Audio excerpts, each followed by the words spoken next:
Good morning, everybody. Thanks for hanging out with us this morning. We're here, we're enjoying our coffee. We're in downtown Kelowna, and we just wanted to connect with you this morning, and we'll explain why we're in downtown Kelowna. Oh, you want me to? Yeah, happily. So we're shooting a tourist video. This is the off the beaten track tourist walk of Kelowna. If you were with us last Sunday, we chatted about our mission highlight being youth and kids, and this week coming up, we're talking missions. And when we think about missions, right, it's not just overseas stuff, but it's all-encompassing mission of the church in the here, our what is our version of Jerusalem? Well, it's, the central Okanagan. Mm-hmm. Yeah. And it's then, our Judea is like, well, that's around the province and then the ends of the earth. And so we'll talk about all that more on Sunday morning, but we thought, hey, there is an aspect of that we're connected with as a church and that we sometimes don't often think about, and that's the mission to the downtown core of Kelowna. Yep. And so we thought we'd come and we tried to find a nice quiet location where there wouldn't be traffic and we could chat about what's going on in church. But a couple years ago, we had a whole thing that when we talk about missions, we actually need to think around the corner, around the world. Yes. Yeah, absolutely. And I think that's an important reminder when we think of missions, because right away we think missionary. That's not just what we're talking about, right?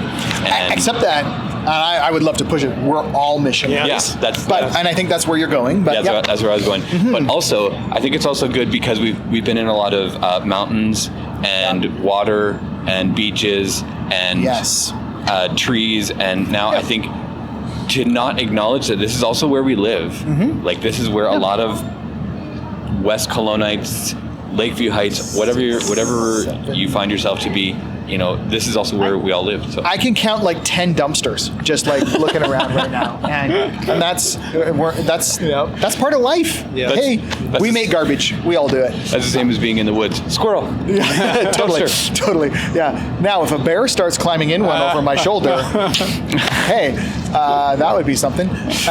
Anyway, so that's what's coming up this Sunday, and why we thought we would come to this alley to film. Yeah, so that's why we're here. Thank you, Chris. And so what we also want to do is we want to just take some time to reflect. And so we also take some time to even reflect on what was talked about this last Sunday. Hopefully you've maybe either watched it online on our YouTube channel, LHB Church on YouTube, or listened to it on our podcast. Or we're there. Yeah. Yep. And hopefully you've taken some time to do that. But we want to just kind of look back at that and say, okay, what has maybe God spoken to us, has spoken through us, and hopefully you've looked and watched that a little bit. Is there something that was really speaking to you guys this week through that? Just to review, the passage was about how Jesus healed this man that was brought to him by the community, and it took him 2 stages to heal. The question was, why would he do it in 2 stages? Was he just not feeling powerful enough that morning, or what, right? And at the end, we kind of showed that he was really on purpose in how he healed the man, and how he took time for the man, how he healed the man, and it just shows his purposefulness in everything that he does, his compassion to take time for not only the man, but the disciples, who this was a metaphor for, their spiritual blindness, how he's the healer of both the physical and the spiritual. So for me, it was really challenging to think about what are my blind spots about Jesus? How do I think I have Jesus all tied up in my head about who he is, and really he's not that? Because that's what he's showing to the disciples is, you think you have me figured out. There's so much more, right? And so that was kind of one of the challenges personally, that as I was studying, is oh yeah, I can easily blame those disciples for being so naive and not getting it, but I'm just like that, because I think that Jesus is all about me, instead of no. He's about so much more, right? He is for me, but he is for so much more. So that's a little bit of review and some of my thoughts. Any thoughts? Well, here's a question I have that I feel like nobody has really touched on. Don't take mine, Chris. Well, hopefully I'm not. Like you're going to. I might. How did this guy know what trees look like? You know, that was a question that come up. Yeah. So I didn't touch on it because it's kind of a side point. It's not really it's a side point, but it is. So before I give what I researched, right. what for do you those think? not familiar with the passage, right? Like he gets his sight back, right, or partially, and I see people like trees walking around. Yeah. To which I go, have you seen a tree? Yeah. No. How do you why? And I think that's maybe what you're kind of getting at is we all have these mental ideas of what Jesus was like, or what everything is like. We've never encountered it before. Yeah. And or things we get stuck on like squirrels, you know. Right. Like, and we kind of have this thought, okay, that must be like if we've like this morning I'm in our church parking lot. It was hazy. It had rained all night, and I'm going, I bet this is like what the Smoky Mountains are like. Like I don't know why that was a thought. I've never been there. I've never even looked at, but we just have these ideas that it must be this thing that we experience. It must be, and yet. It's a picture of his understanding that he wasn't fully seeing that because he had it all mixed up, and certainly everybody in Jesus' life had him all mixed up, which I think is the point you're making, right? That we all in the same way come to Jesus, and we've all got it mixed up until we fully see it. Which helps us be humble, right? We don't. It should. What do we get to learn about and whatever? Sorry, I know we need to move on to some other things, so I'll just quickly touch on that. Sorry. Kevin needs an opportunity. Can I answer his question, or are you going to answer? No, you go ahead. So, in the commentaries that I read, one question was, well, maybe he wasn't always blind. So maybe he had gotten blind. Yeah, but he didn't see people? No, like maybe he wasn't always blind, so when Jesus healed him, he started to see, but he's like, I didn't get it right. Oh, he's just saying this is still fuzzy. So it's still fuzzy? That was his way. I got you. The other thought, which I actually, which I resonated more with, because was that he would have felt he people, could feel. right? So he would have known what people are like. He feels himself, and then he would have felt trees. So just because he doesn't see doesn't mean. But anyways, there are options for why. Yeah. Maybe have we confirmed or denied whether or not this was like Tolkien's inspiration, like for that scene, like where the trees start coming alive? That did not come up in my research. No. So if anybody wants to research and let us know, that'd be great. But Stuff in Narnia. What do they call them again? I don't. The trees that are that speak. Anyways, starts with an N. Yeah. What's your thought? My thought is like even just one thing that you said. Actually, I have two. One thing is you just said too that like it took Jesus two times, right? And even the way we say that, it makes it sound like it took him two attempts or like two halves to finish it. Like I have a big pile of dirt and I have to shovel it from there to there. Well, it took me 2 days, right? Because I couldn't finish it all in one day. And that makes me think, did it actually take him, or did he choose to do it in 2 stages? But also, can you ever get half a miracle, right? If he took this guy from blindness to seeing trees, that's not half a miracle. That is because we would say, okay, like, he can't fully see, he can sort of see. He moved from this way to this way. He received a miracle. It was a full miracle, but we would look at that, no, that's half done. Come on, Jesus, finish the job. Come on, that's what we're paying you for. But, he received a full miracle. And is there ever such a thing as half a miracle? I don't think so, because when was the last time that I had somebody, go from blindness to mostly not blind, right? And it's just really fuzzy, right? How wonderful that would be. That was a full miracle. But that leads me to my second thing of what you said. Jesus was always on purpose, never in a hurry. And I feel like those two things do go very necessarily together, because you can often be very much on purpose and then miss everything around you if you're rushing through that. I'm thinking about, the list of things that I have to do, or, I got to make sure that all these things get done or connect with these certain people.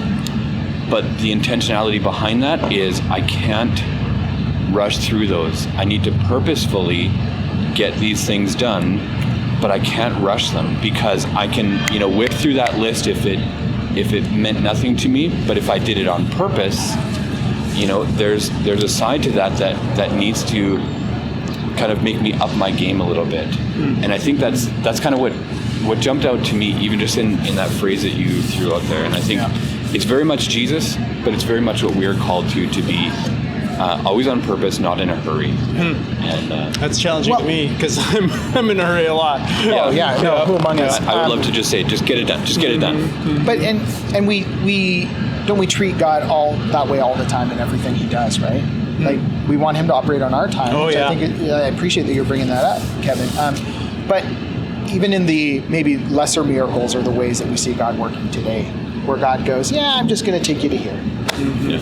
And we need that sense of patience for that moment. And maybe right now we're in one of those in-between stages, right? And that's, our lives in different ways. Again, that's like, why would Jesus do it that way? Because that's how He does it in our lives, to give us spiritual sight. He takes a long time, and we don't like it. Yeah. We don't like that He took 2 times for this blind man, but actually He did it on purpose. Yeah. So it isn't just about our understanding of Him growing and asking about where are we at, but our patience with the way God works. Okay, God, I want this done now. And He goes, well, I'm going to give you this much for now, and the rest will come back to you. And that's why we don't pray for patience, because He goes, ask and you shall receive. And we don't like the way it comes. Kevin, you're probably just about to get here, but I'm going to jump the gun for you, because I'm in a hurry. Well, the meter's running. Sunday afternoon was awesome, hey? Like when we went down to the Lakeview Heights Community Center. Oh man. Yeah, it was great. A lot of fun, and we had lots of people, and like different age groups, and all kinds of different whatever. And we had pickleball, and we had hockey, and we had hot dogs, and we had like crafts, and board a games. crazy picture taker, and my wife was there. It was really fun to have her. It was a lot of fun. So my whole family was there. My only issue was that because of the smoke, it felt like we got there at sunset, and we left at sunset. 4 hours and it was later. it was really tiring, because I look at my watch and it's like, it's like 6:30 when we were leaving, but it feels like we've been here forever because it was at sunset. It just messed with me. I really had fun playing pickleball against you, because we were really getting into it. Like, I was really frustrated a couple times. There was a couple of good smashes. I enjoyed it. Thank you for that. And I was very, very proud of all the hockey players. We were putting all of this hockey equipment back into the van, and it was like, that's moist, and that's soaking wet, and that means it was a good day. It was really good. It was.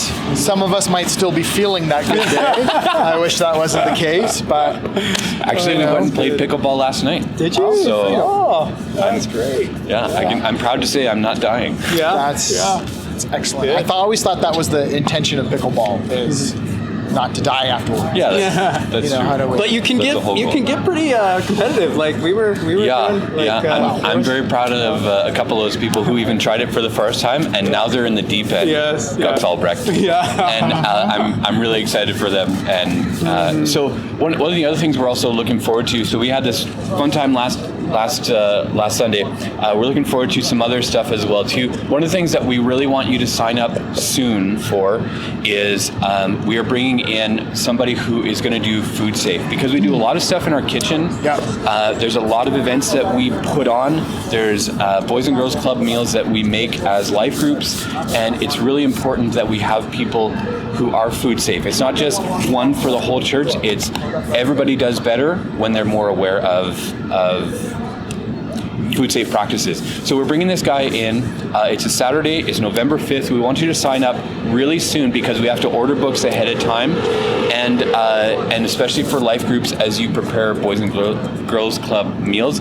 And this can be for anybody 13 and over. It's a really good opportunity and a really good even thing for your own home and your own kitchen. We all do this at home, right? And so better practices mean better health and stuff like that too. So sign up as soon as you can. There's a Google form that you can click, or you can go to the QR code and fill in the information just so we know who's coming, because there is a max limit as well. So we want you to sign up as soon as you can. So and it's a significant discount what you normally pay. So so he's given us a really good deal. Yeah, well worth it. Can I throw one other future thing that just kind of came to mind? I needed to too. So our youth camping trip is coming up. Oh yes. And so maybe you've got a teen in your life, grade 7 to grade 12, who wants to come camping with us.